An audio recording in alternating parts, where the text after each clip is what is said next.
una palabra que está en todas las bocas, que suena en todas las voces.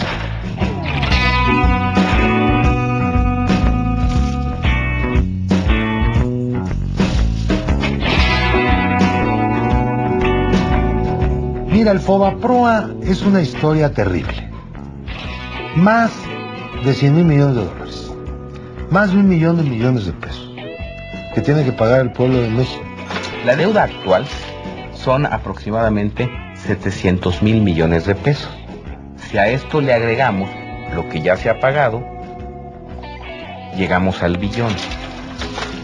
Cada mexicano, haya nacido o no haya nacido, debe alrededor de 6,490 pesos tan solo por el rescate bancario.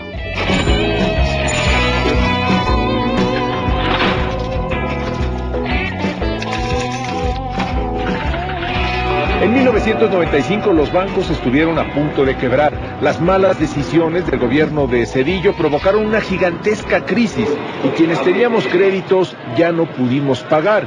El gobierno rescató los bancos a través del Fobaproa, pero mucho de ese dinero no lo necesitaban los bancos o fue usado tramposamente por los que eran sus principales dueños. Hay que recordar que en la década de los 80, pues el presidente López Portillo había estatizado la banca. He expedido en consecuencia 2 decretos. Uno, que nacionaliza los bancos privados del país. A raíz de los 90, pues se hace un programa para devolver, para reprivatizar y vender otra vez los bancos a la iniciativa privada. Salinas entregó los bancos a gente cercana a él y a gente que no tenía experiencia en el manejo de la banca. Un banquero en aquel entonces expresó: yo que siempre soñé con robarme un banco y ahora me lo entregan para que yo lo maneje. Un banco, pues, capta recursos y presta dinero, pero el dinero que presta no es de él, es lo que capta de los depósitos de la gente.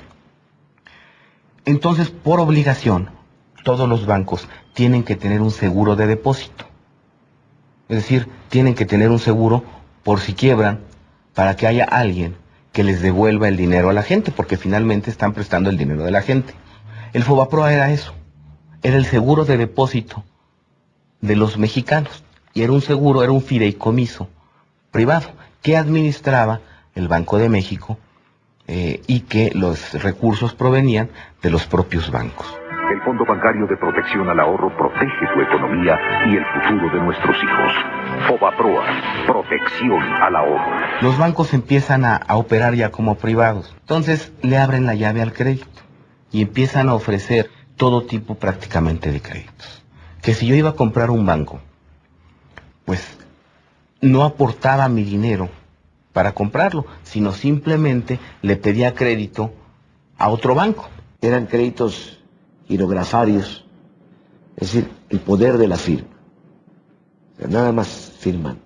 No tengo capital, no tengo una institución fuerte, sólida, con recursos que respalden mis actividades, y además le abro la llave al crédito, pues es una combinación muy peligrosa. Los bancos empiezan a prestar, hay una competencia desaforada, toman una mayor cantidad de riesgos, desvían el crédito de actividades productivas propiamente tales hacia el consumo, como las tarjetas de crédito, las importaciones, etcétera, y entonces se empieza a deteriorar la calidad de sus carteras. Esos deudores de pura firma son ricos, ¿eh? No son clase media, no. Esos ricos que nada más firmaron y les dieron el crédito, se les revolucionó también el crédito, pues no pagaron. Esos no pagaron nada. Eso lo estamos pagando nosotros. Pero además, hacia finales de 94, por errores en la conducción de la política económica en ese momento, pues estalla una crisis en México sin precedentes. Empieza a irse el dinero, los dólares del país, desde marzo. El entonces presidente, o por lo menos que fungió como presidente, completamente ilegítimo, Carlos Salinas de Gortari, controla el tipo de cambio y no lo deja caer para que no haya una turbulencia preelectoral. Un buen día viene una acometida especulativa y resulta que el gobierno mexicano tenía 29,000 millones de dólares colocados en bonos que tenía que pagarlos cuando se los exigiera. Y no había dólares para pagar. Entonces el país queda en una bancarrota financiera. Las tasas de interés por la incertidumbre saltaron al cielo. Las tasas de interés llegaron a 150% y consecuentemente muchas deudas se volvieron impagables. Muchos de nosotros recordamos cómo las personas tuvieron que regresar casas y regresar automóviles. Los bancos tenían inmensos estacionamientos llenos de automóviles que les habían recogido a sus clientes. Rescatar a los bancos era una obligación del Estado mexicano, enmarcada en la propia ley del Banco de México y en la propia Constitución. En lo que no se está de acuerdo es en el cómo se realizó. Tan solo en los primeros días de la semana pasada se depreció severamente el valor de nuestra moneda en relación al dólar y se dispararon las tasas de interés. Si no frenamos y revertimos el deterioro y el descontrol de las últimas semanas, nos arriesgaríamos a sufrir un colapso financiero y productivo que paralizaría las fuentes de trabajo y la dotación de servicios. El presidente de la República, ya entonces Zedillo, despide rápidamente, cuando viene la crisis, al secretario de Hacienda, lo manda a su casa para echarle la culpa de los errores del presidente anterior y del mismo. Pero los errores de diciembre lo cometieron Salinas y Zedillo, juntos y solidariamente, desde luego, ¿verdad? Entonces, ¿qué tenemos? Se le ocurre a nuestros tecnócratas neoliberales encabezados entonces por Zedillo, y que no son más que puros pupilos también de Salinas, la maravillosa idea de que el FOBAPROA absorbiera la cartera vencida de todos los bancos y los bancos quebrados, que empiezan a quebrar el banco. Entonces, ¿cómo? Bueno, a ver tu cartera, todos los adeudos que tienes tu banco, a ver, pónmelos aquí.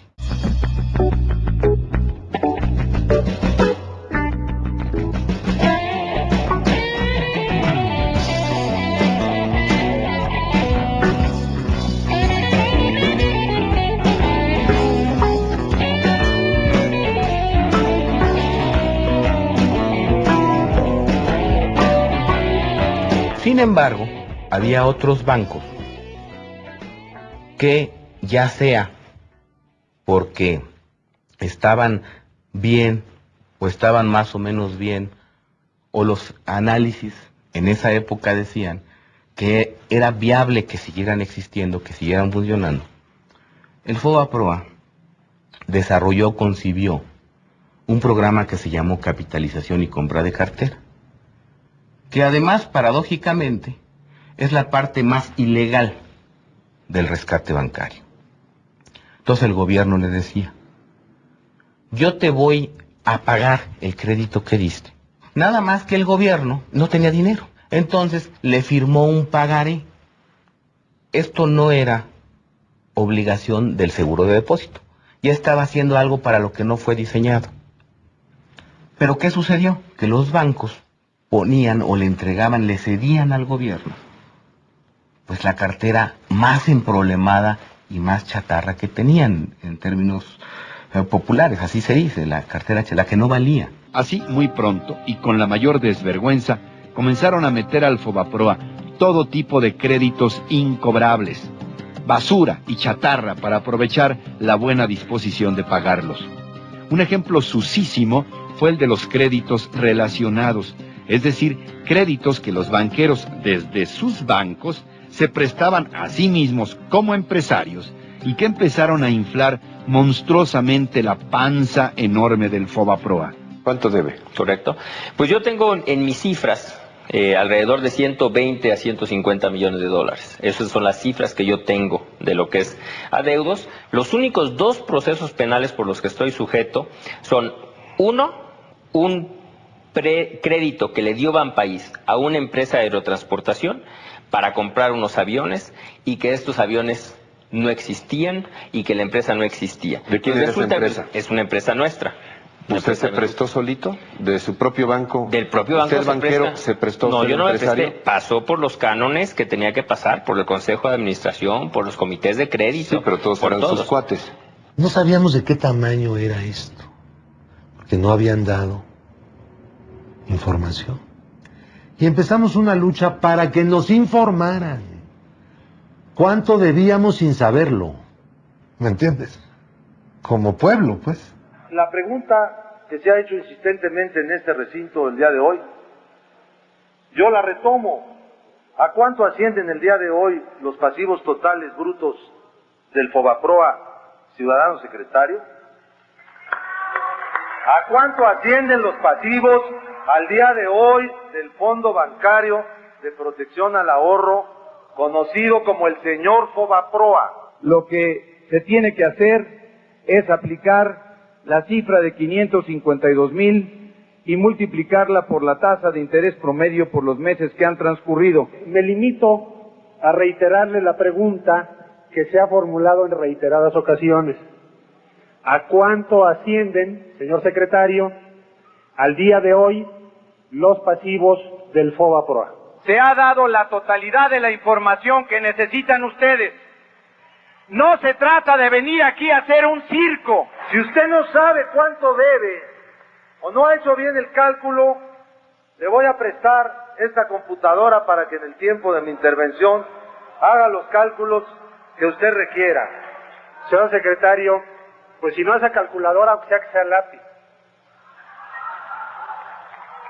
No contesta usted.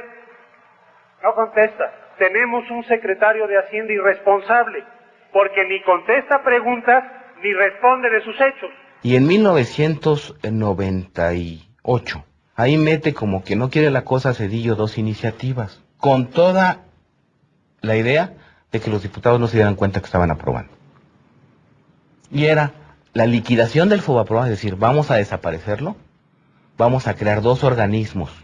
Uno que administre los activos, lo que quedó de esta chatarra, y otro que administre la deuda. Pero para poder hacer eso, tenemos que reconocer esta deuda como deuda pública. La Cámara de Diputados empieza a analizar esta iniciativa. Y yo recuerdo muy bien, porque había reuniones que yo presenciaba, que dijeron, no, esto no. Vamos a hacer una ley. De estas dos, vamos a hacer una sola institución, que va a ser el hijo del Fobaproa, digamos, la continuación del Fobaproa. Y le vamos a llamar Instituto de Protección al Ahorro Bancario, el IPAB. El IPAB surgió cuando la deuda que se acumuló a partir del Fobaproa fue una deuda que era tan grande que tenía que encontrar una salida. Y entonces fue cuando entramos en un debate público que era que no aceptamos que se haga deuda pública el rescate bancario. Si los diputados aprueban la transferencia de deuda del Fobaproa a deuda pública, vamos a acabar con deuda pública incrementada, que va a mermar los recursos fiscales del país. Va a haber que pagarla con impuestos o con gasto público. El PAN decidió cooperar con el PRI para encontrar un compromiso de salida. Y ese fue el IPAB, que era el Fobaproa, pero con otro nombre. Ya es tiempo, ciertamente, de ponernos de acuerdo, de cerrar el capítulo, de ir hacia adelante. Ya hemos pasado muchos meses viendo hacia atrás. Ahora hay que ver hacia el futuro. Tenemos muchas más coincidencias que diferencias sobre las cuales podemos construir soluciones a los gravísimos problemas nacionales.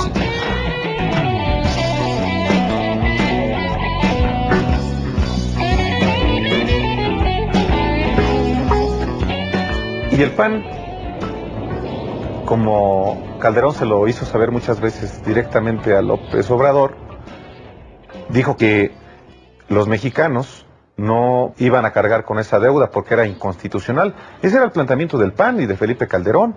En Acción Nacional queremos que la gente viva mejor. Por eso hemos preparado una solución responsable e integral al problema de Fobaproa.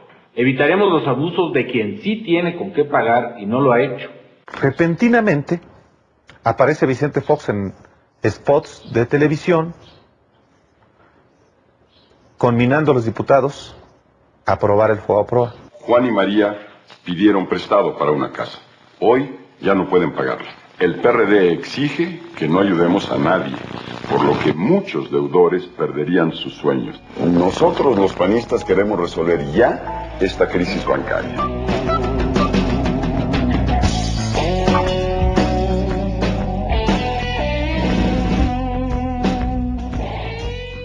Y al final de cuentas todos se alinearon. Por ejemplo, Roberto Hernández de Banamex le da dinero al PRI, le da dinero al PAN. Roberto Hernández fue un gran promotor de la campaña foxista, por debajo del agua, porque tenía sus dos veladoras prendidas, pero la banca apoyó mucho a Vicente Fox en el 2000, entonces tiene un compromiso ahí muy marcado. No los puede atacar directamente.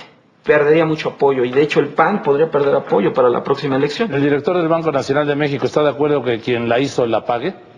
Desde luego que sí, yo creo que toda la información que tenemos al respecto puede poner muy claro los números y las personas que han participado. Cuando gana el presidente Fox, le da su casa o una oficina en Las Lomas para que despachara, ya como presidente electo. Y el primer descanso del presidente, su vacación después de la elección de julio, la pasó en una isla que tiene Roberto Hernández en el Caribe.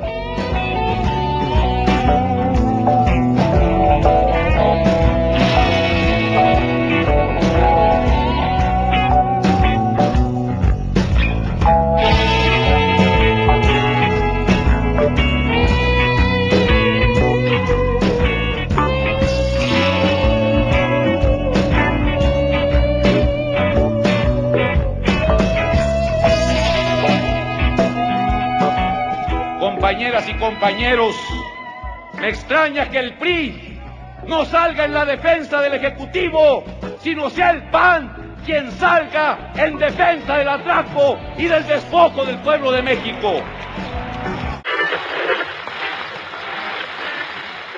Ya lo vamos a ver ahora en noviembre con quién van a votar ustedes. Pero vamos. Es muy sencillo. Pero no es así de sencillo, Andrés Manuel.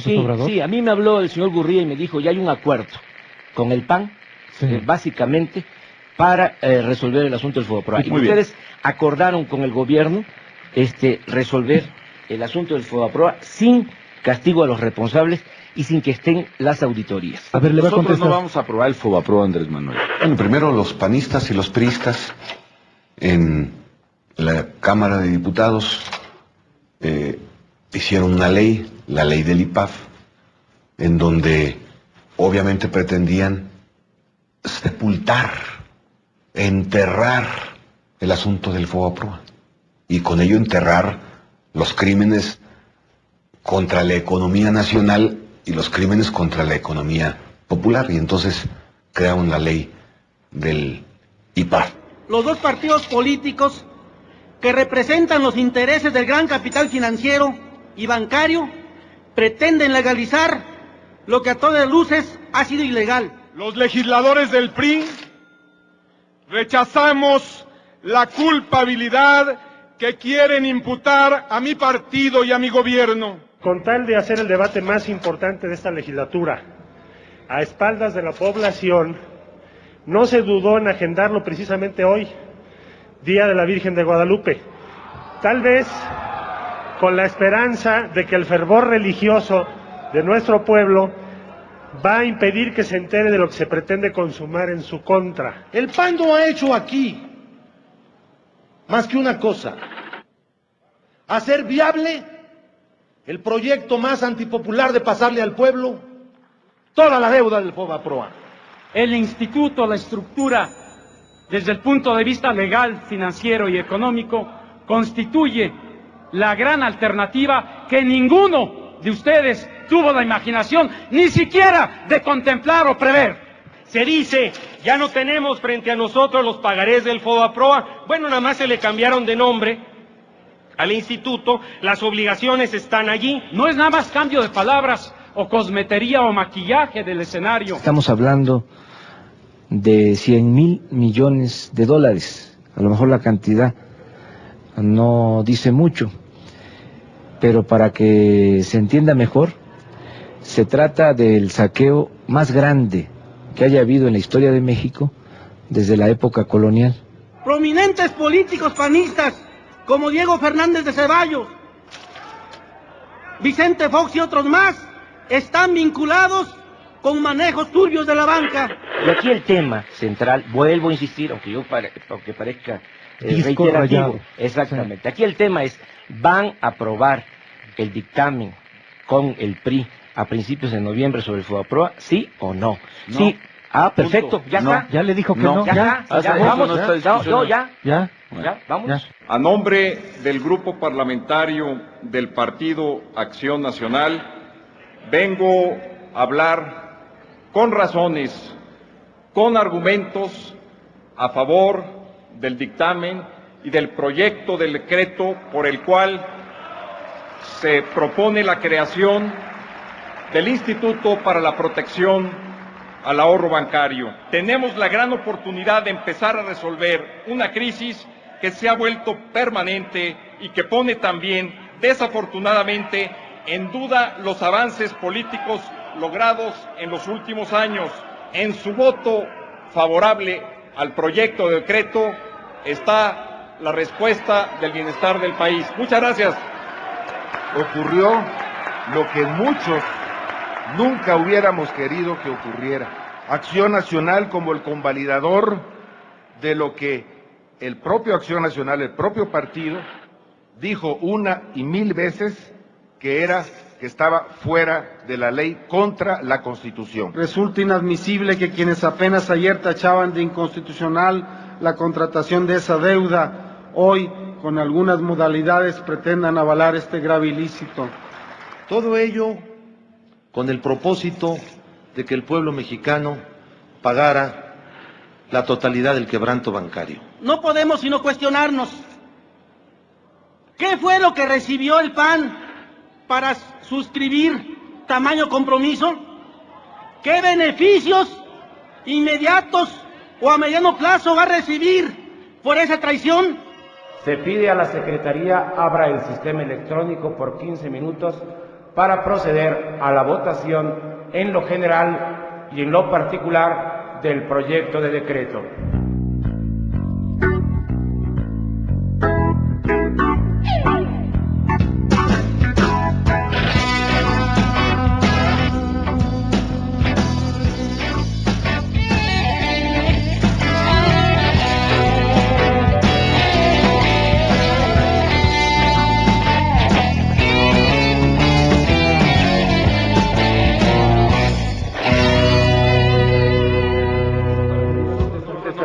El FOBAPROA, Andrés Manuel.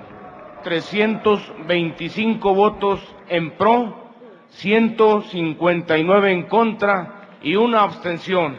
Aprobado en lo general y en lo particular el proyecto de decreto por el que se expide la Ley de Protección al Ahorro Bancario.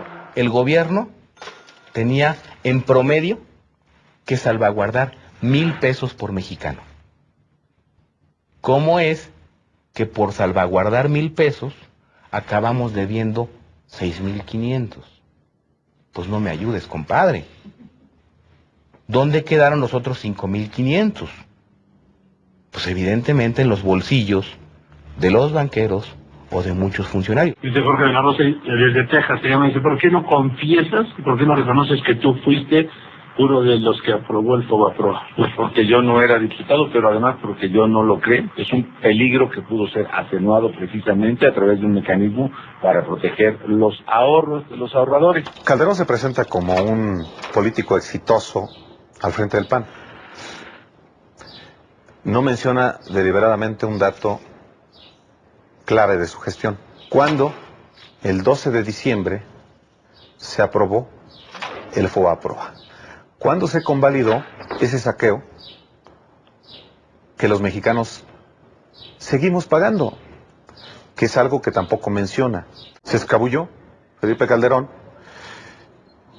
¿Por qué? Pues porque no le conviene que se sepa, que los ciudadanos sepan que él, como presidente del PAN, instruyó a sus diputados para convalidar este saqueo. Él, Felipe Calderón, junto con los diputados del PAN, hipotecó el futuro de México. Dice Patricia Flores, de Lomas de Platero, ¿con qué moral te atreves a decir que López Obrador endeudó a la Ciudad de México cuando tú apoyaste al FOBAPROA? Pero yo que autoricé en ese punto, acabar pronto. Finalmente se enfrentó por parte del gobierno anterior de Zedillo, y eso ha permitido, entre otras cosas, que haya una estabilidad económica como no ha vivido México y sin precedentes. ¿Dónde está el dinero? Esa es la pregunta que hoy nos hacemos millones de mexicanos, que con nuestros impuestos pagamos la deuda del FOBAPROA. Una deuda que, para empezar, no es nuestra, pero que el gobierno ha decidido que seamos nosotros, los ciudadanos comunes y corrientes, quienes paguemos los errores y los abusos de unos cuantos. Y de pronto, esas deudas privadas se convierten en deuda que contraemos todos los mexicanos. Y el PAN, que había dicho que no iba a haber impunidad, la convalidó. Pues ellos aprobaron los FOBAPROA, se pusieron de acuerdo con el PRI. Por eso hablo de que son lo mismo. Fox presionaba mucho al comité ejecutivo del PAN, él ni siquiera era del comité ejecutivo, pero siendo gobernador de Guanajuato asistía a las reuniones y les exigía que apoyaran el plan FOBAPROA, el plan del IPAD, el plan de asumir las pérdidas, porque si no, pues como los empresarios iban a pagar sus propios quebrantos, no puede ser. Cuando se aprobó la ley del IPAD, formalmente se convirtió en deuda pública, nos guste o no.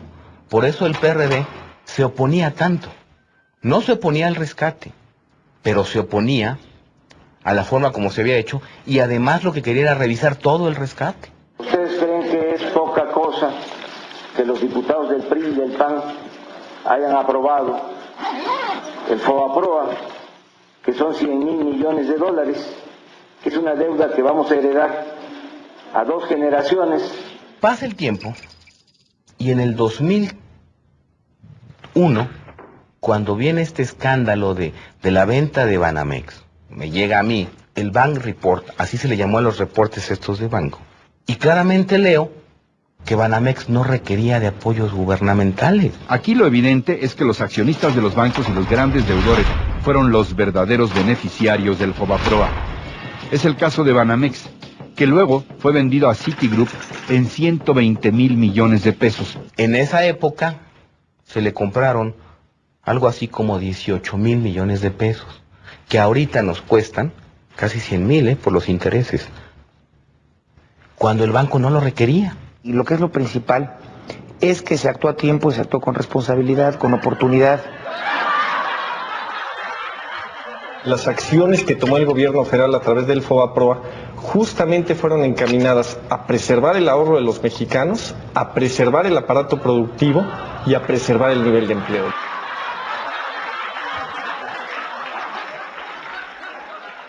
Nada más de intereses reales, que no son todos los intereses, cada año del presupuesto se destinan alrededor de 50,000 millones de pesos. Eso no te significa que la deuda la estás pagando.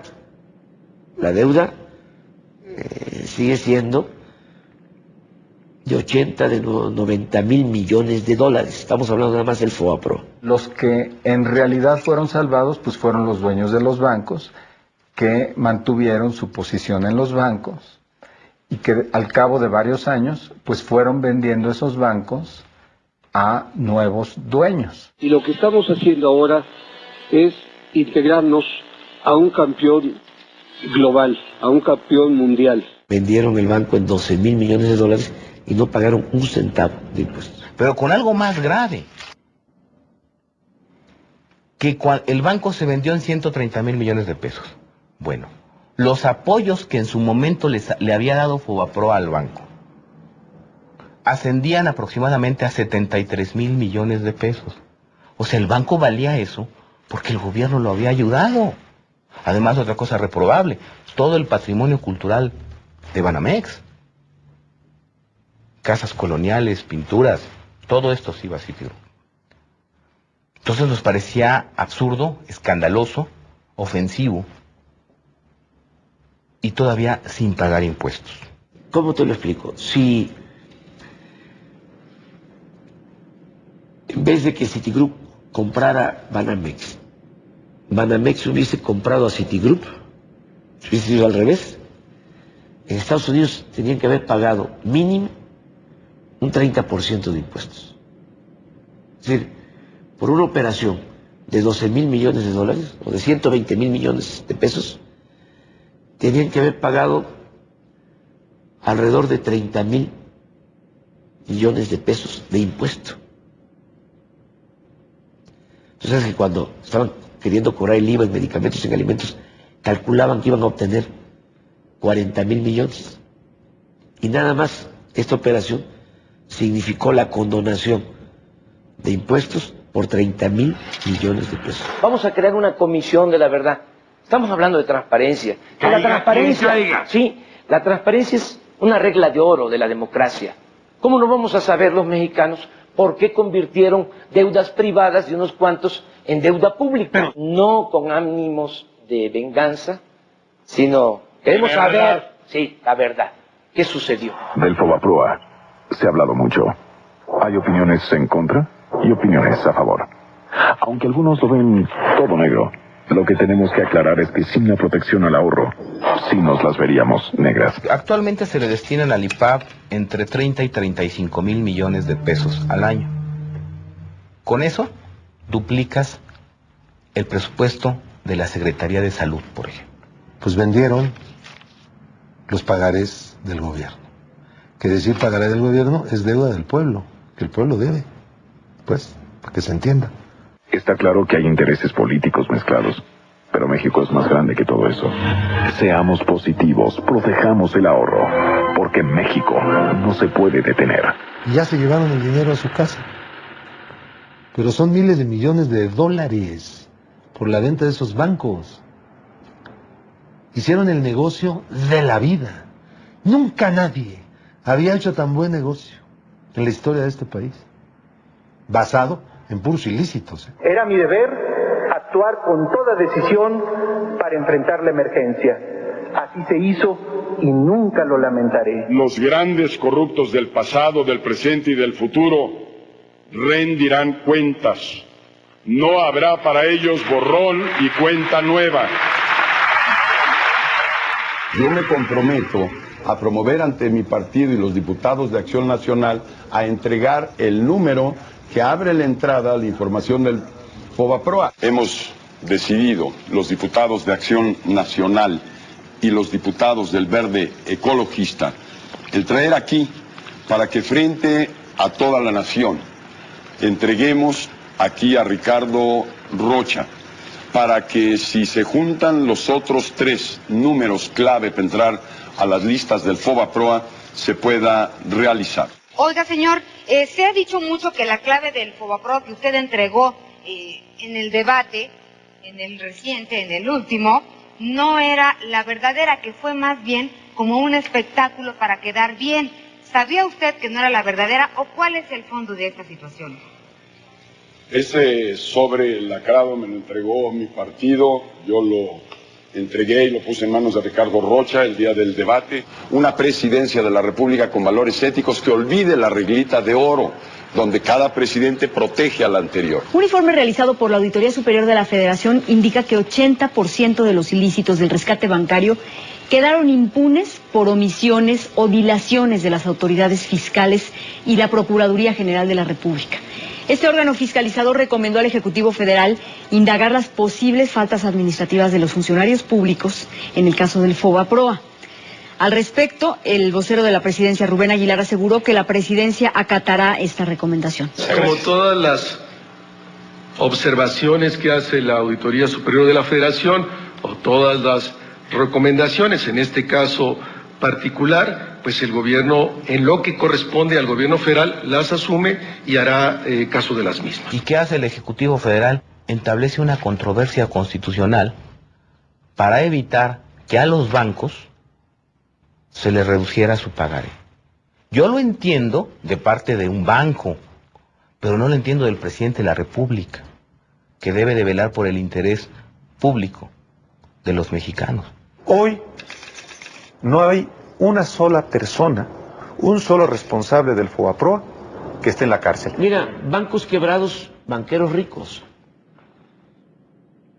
Quebraron las instituciones, pero ellos la libraron. Todos ellos siguen apareciendo en la lista de los hombres más ricos de México y del mundo. Están muchos. Ahora la pregunta es, ellos están porque alguien los dejó estar. Que esa es la otra parte. ¿Y quiénes los dejaron estar? Pues aquellos que integraron el comité técnico del FOBAPROA. En su momento fueron Guillermo Ortiz, en su momento fueron Francisco Gil Díaz, en su momento fue Jonathan Davis, quien además firmó estos pagarés de FOBAPROA, y muchos otros, que ahora forman parte de la Junta de Gobierno del IPAB. Entonces, no solamente hay un conflicto de intereses, hay un conflicto entre intereses, porque ellos van a investigar lo que hicieron y se van a autocensurar, se van a fincar responsabilidades. ¿Cómo es posible que quien firmó los pagarés de FOBAPROA sea el presidente de la Comisión Nacional Bancaria y de Valores? ¿Qué se puede decir él mismo cuando se pregunta si estuvo bien que firmara estos pagarés o no?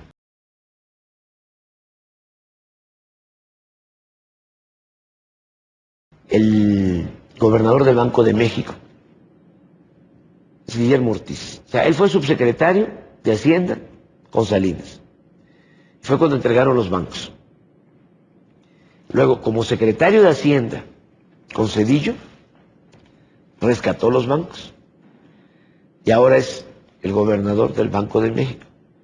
No hay un funcionario en el mundo que le haya costado tanto a un país como el actual gobernador del Banco de México. Y lo peor de todo es que no pierden su respetabilidad. También el Congreso ha tenido parte en esto, porque Diego Fernández, porque Fauci Hamdan han hecho todo lo posible por entorpecer las actividades de las comisiones que han tratado de investigar este asunto. ¿Por qué? Porque estamos a punto de permitir que se cierre un ciclo y que se cometa el crimen perfecto. Y el crimen perfecto se comete cuando los acusados se convierten en los jueces. Y eso es lo que está pasando. A ver, le va a contestar. No vamos a aprobar el FOBAPROA, Andrés Manuel. Vicente Fox, con Acción Nacional. Oportunidades y soluciones para todos. Bueno, menos para los corruptos.